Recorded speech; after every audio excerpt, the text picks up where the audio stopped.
adventure, and today we're starting a new project, something we've never done before, something simple you can do, doesn't take a lot of time, doesn't take a lot of talent, and that's a Burrette. So come on in and let's get started. As I said, we're going to make this leather Burrette, and I've got some dowel rod that picked up just in the craft section at Walmart. Pretty good size piece. I'd say it's probably 36 inches long. I think it was 62 cents. Yeah, it's 5/16 in diameter and 36 inches long, and I think it was 62 cents. So it's not going to break you up very much for the dowel rod. And then, of course, this one came in a kit. I believe it was a kit from Tandy, and it's got a point on one end, so you can put it through the Burrette and the hair to hold the Burrette onto your hair. So make a nice gift for someone. I have some scrap pieces of leather that I just pulled out of my scrap bin. So I just pulled out a few different kinds, a few different weights, and I think this is really good tooling leather. It's a little bit thicker than this one. I think I'm going to use this one because I am going to do some stamping on it. So let's set those other pieces aside. Let's take this, and I am going to use the one that came in the kit as my pattern. So I'll take it, trace around my pattern,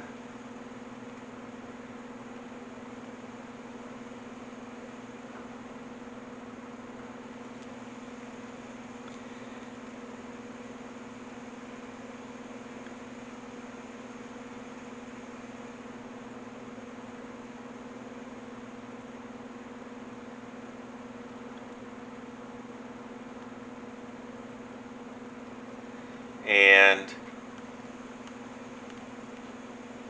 I'm just using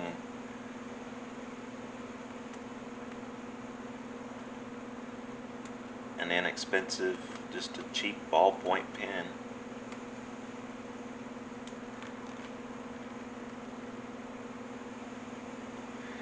And then there's my pattern traced out.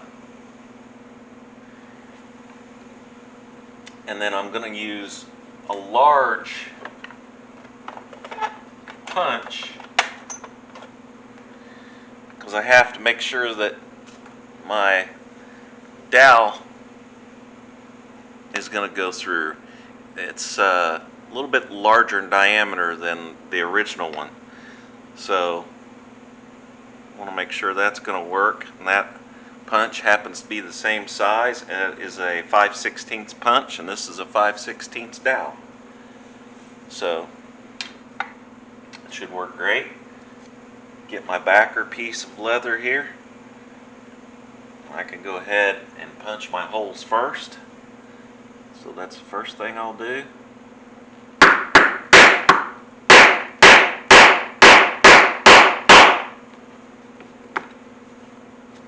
Like I said, this is some tooling leather, so it's pretty thick.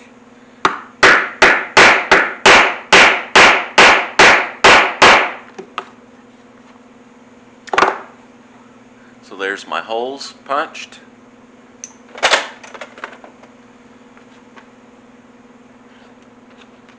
backer piece away, put my mallet away, and then I get my cutting knife,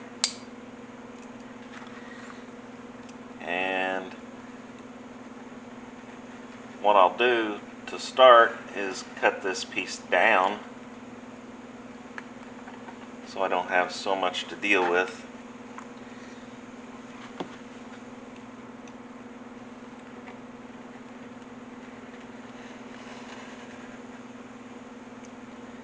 And this leather, it's a thicker tooling leather, but it cuts real nice.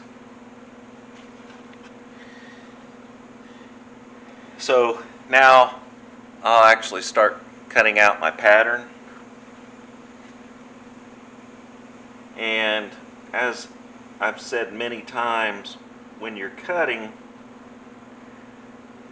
other than cutting a straight line, I don't put a lot of force behind it on my first pass, because I want to make sure I stay on that line. So what I'll do is I'll very carefully follow that pattern line, and I'll take the longest lines first. Make sure that I get through all the way on the second cut. But I am on that first cut, I'm just getting through that top layer. I'm not trying to cut through the whole entire thickness, that first cut. Now on my second cut, I'm following that first cut that I put in there, so it's a lot easier to put more pressure on it. Let's see, get this. And on something like this, on the short cut like that, where I'm cutting across here, I can turn it over and cut from one side to the other and do both sides of that. That way I don't have a cut mark on my good leather that I'm keeping.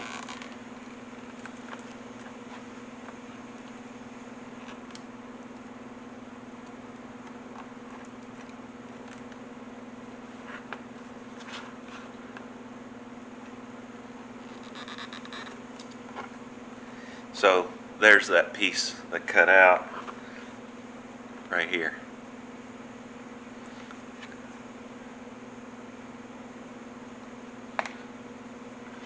Then I'll go to the other side of the ribbon part.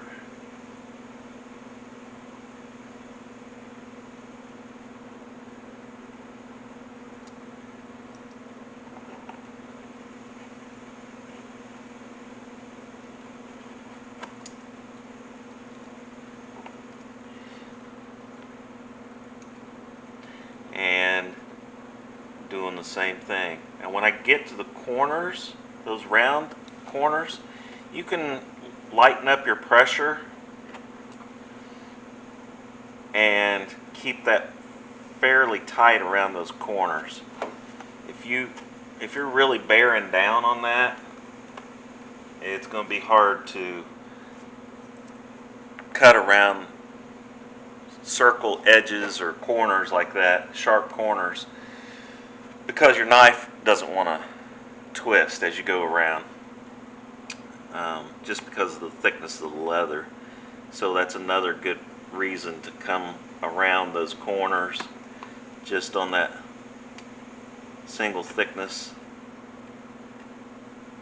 real lightly the first time, then the second time it cuts right around them, no problem.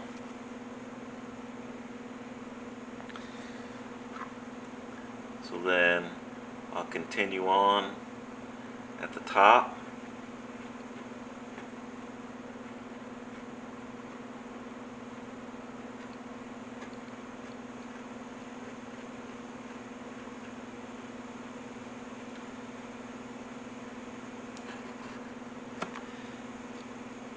And I try not, anytime I'm cutting out a piece of leather from a pattern, I try not to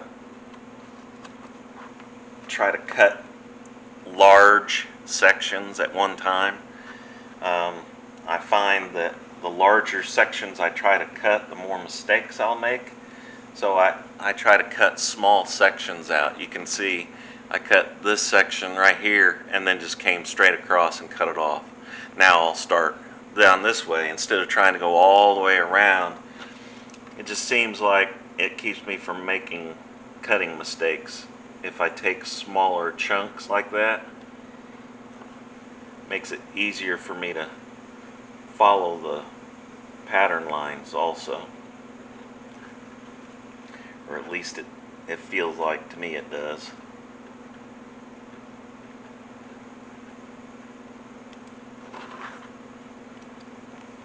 So then I'll go back.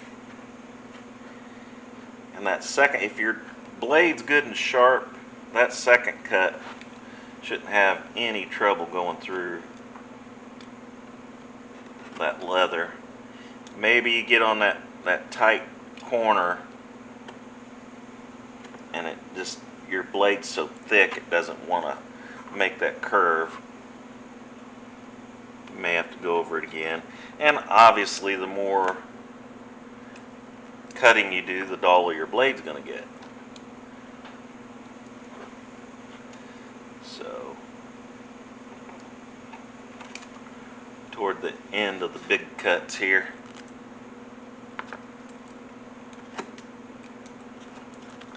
and sorry if I have my hand blocking, I'm trying to be as safe as possible. I definitely don't want to cut myself. So we can do the bottoms. Now those do have kind of a little rounded, so you can cut those straight off.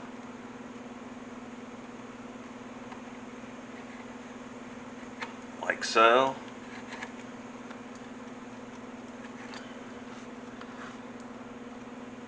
You could cut those off like that and then come back and trim those up.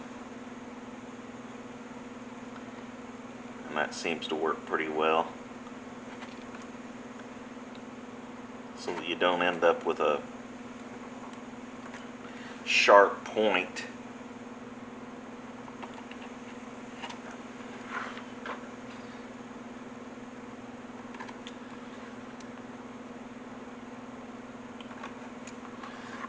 And all you do is just clean up those round edges.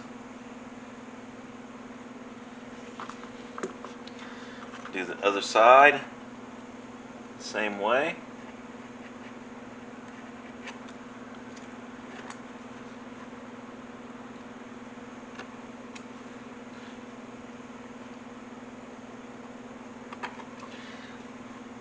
And again, take your time.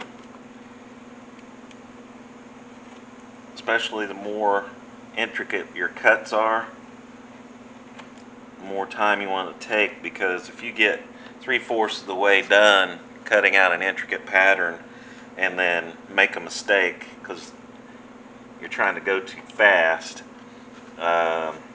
you've just kind of defeated the purpose of trying to cut that out faster, because now you got to start all over on a smaller piece.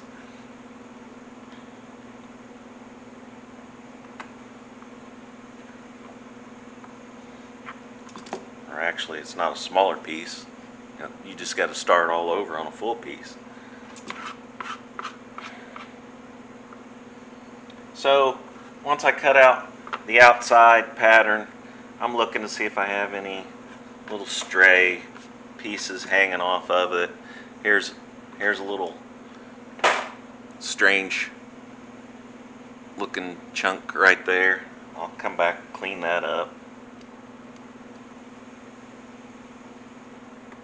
And with this, you definitely need a sharp knife when you're cleaning up any of that rough edge stuff. There's a little spot right there.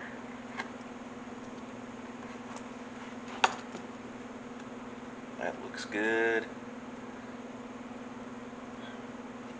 Alright, so only thing I have left are those top, these right here, these openings. I have that left that I got to cut out of there. And they're kind of a teardrop.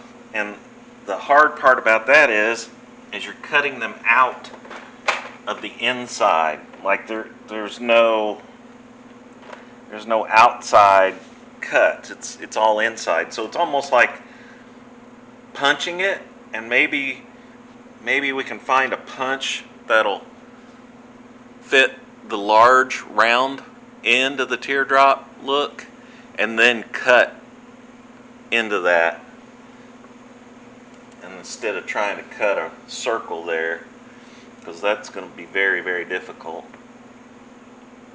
And that punch looks like it's about the right size, so let me try that. And do the other end.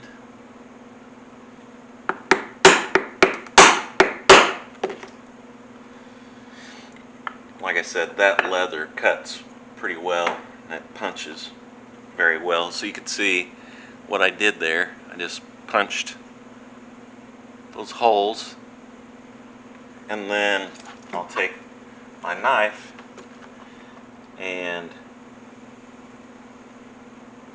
cut the pointed end toward the hole.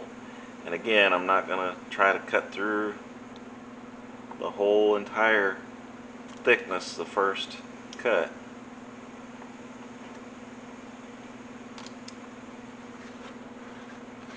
And then turn it around so you don't cut too far past your hole.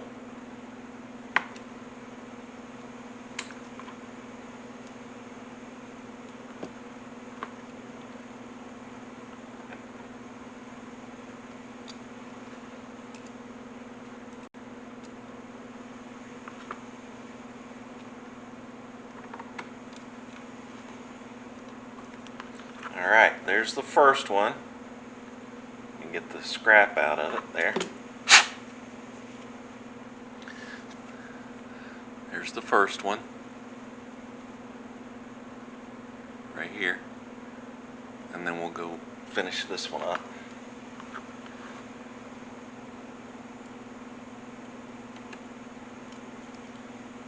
Clean a little bit of that out of there.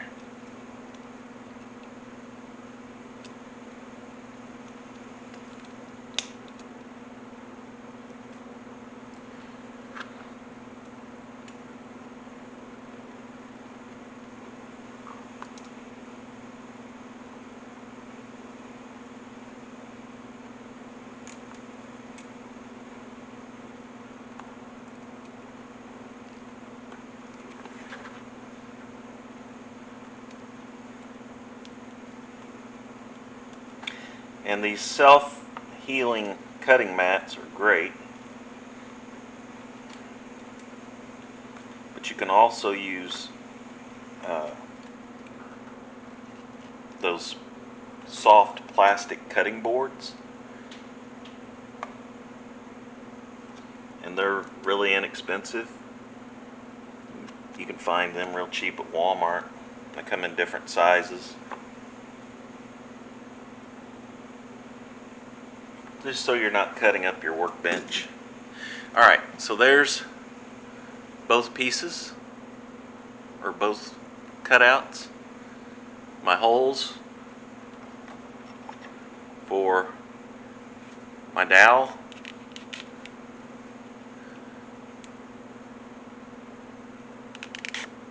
So now I'm going to move on to the next step, and let me put my knife up here so I'll have a sharp blade sitting there. And since this is fairly thick leather, I am going to bevel the edge. I'm going to use my smaller beveler.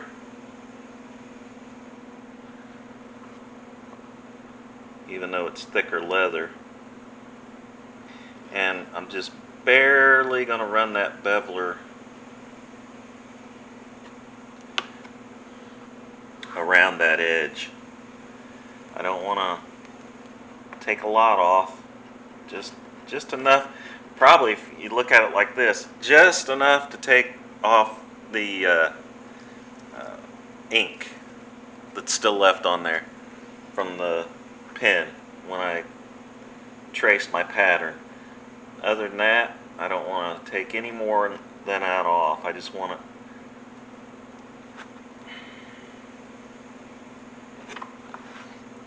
don't want it to have that sharp edge. I want it to have more of a rounded.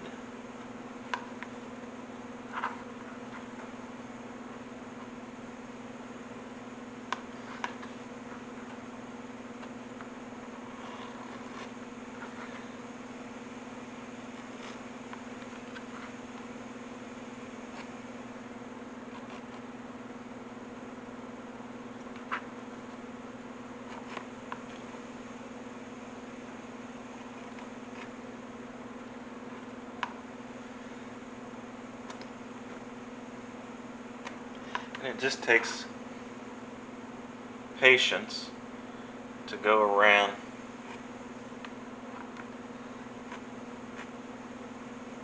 especially when you're just trying to take off the sharp edge.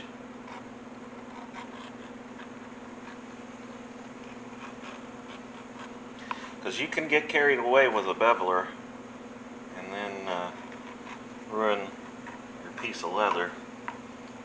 I've done it.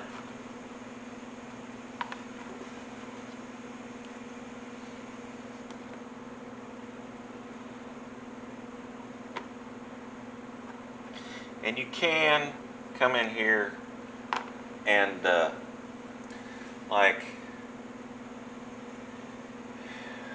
if you had a really sharp knife, or maybe like a small X-Acto blade, you could bevel these inner teardrop pieces with your knife blade. You just have to be super careful and have a sharp knife. If you don't have a sharp knife, then you just kind of waller it out and it looks horrible. So that's the key, is to make sure you have a good sharp knife.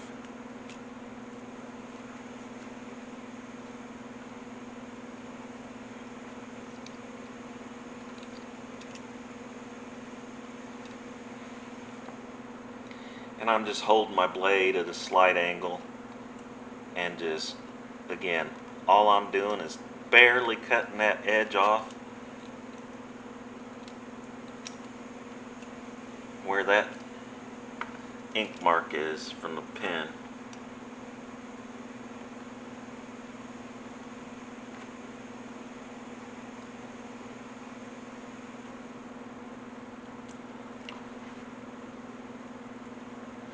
So slight angle.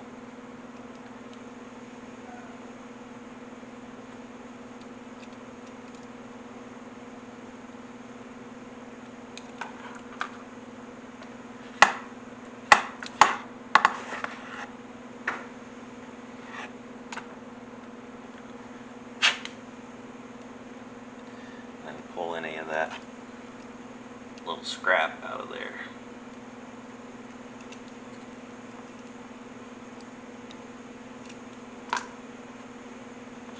Alright, so there it is, beveled on the front. I did not bevel the back. I'm going to leave it raw and not bevel the back, just the front, just the finished side.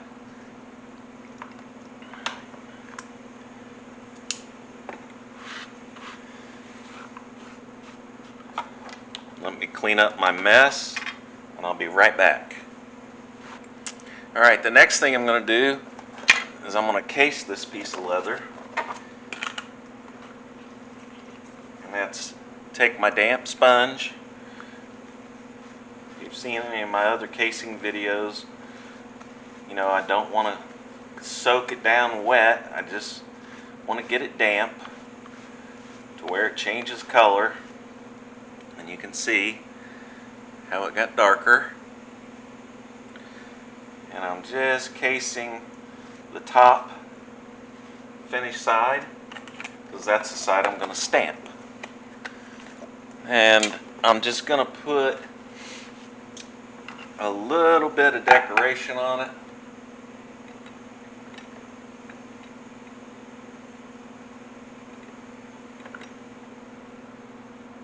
And it's not a huge bow, so I don't want to go too big with the decorations. So case it, and then what we're going to do is we're going to wait, and we're going to let this start coming back to its original color. Once it starts coming back to its original color, that's when we want to start doing our stamping. So you're moistening that top layer, and as soon as it starts to come back to that original color, that's the opportune time to start doing our stamping. And I think we'll go around the edges here with this little floral tool. Maybe we'll use the seeding tool.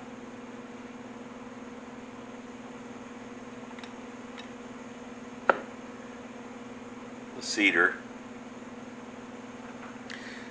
There's the cedar. There's a little floral tool.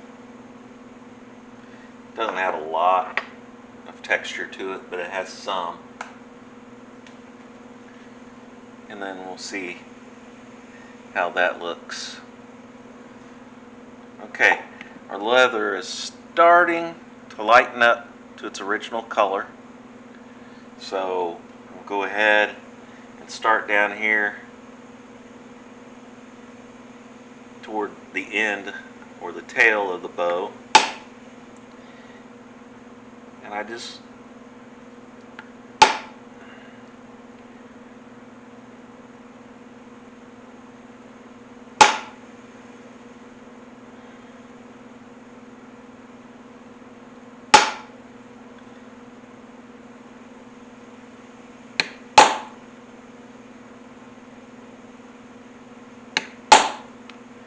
want to try to hit it as consistently as possible, because that is going to control the depth. So the more consistently you hit your stamp with your mallet, the more consistent your stamping is going to be, and the depth of your stamping.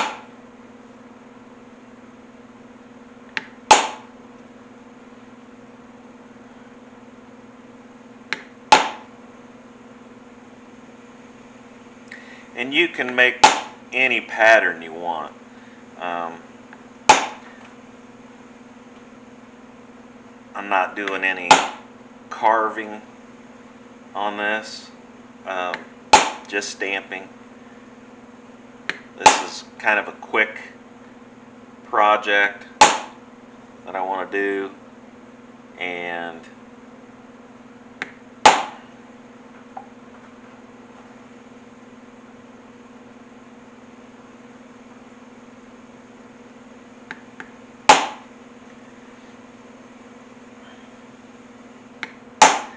didn't want to get a lot of time wrapped up in it.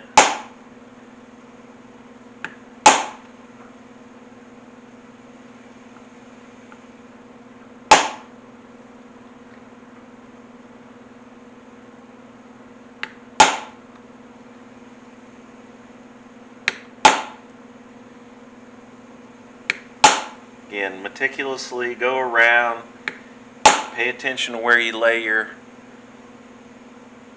stamp before you hit it, because once you put that in there, it's there. It's not going to come out.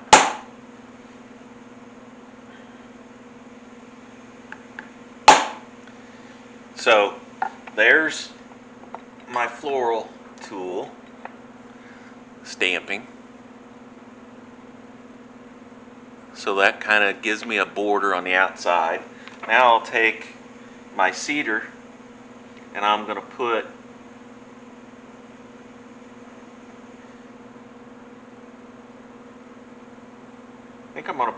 a cedar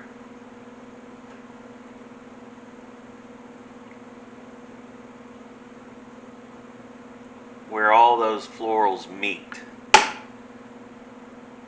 So let's do that.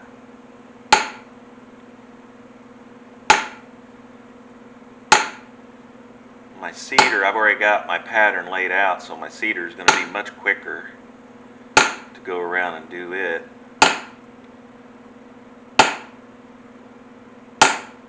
Since my pattern's already there, all I'm doing is putting a cedar stamp everywhere those floral stamps met.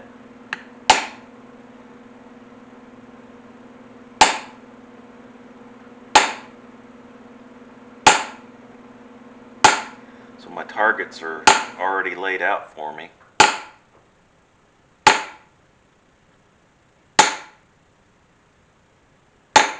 So I can quickly go around with the cedar tool.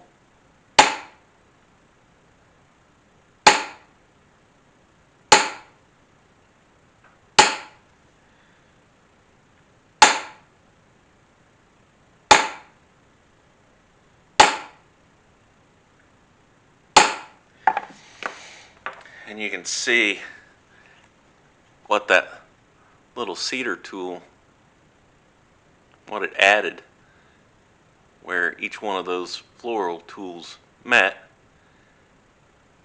is that little cedar tool, or the dot.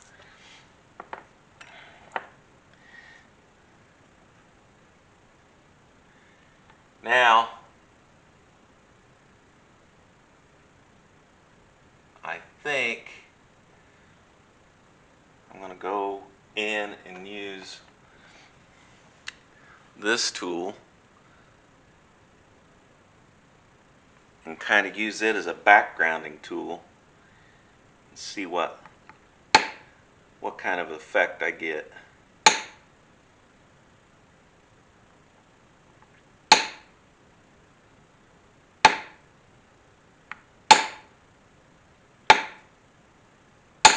And notice I'm not hitting it near as hard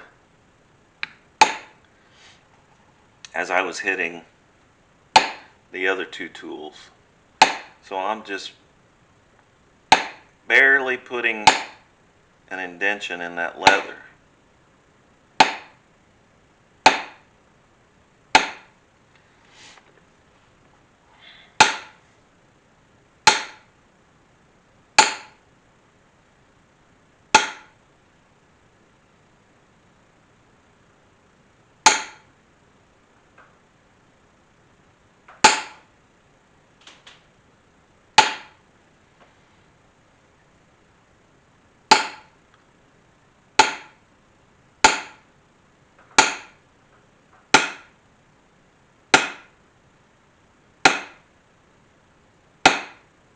As I go around the holes where the dowel goes through, I'm just rotating that to kind of make a circle effect.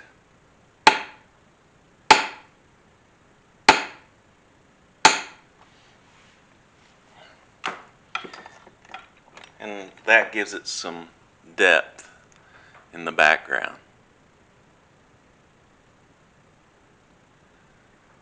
So that's all the stamping I'm going to do to that.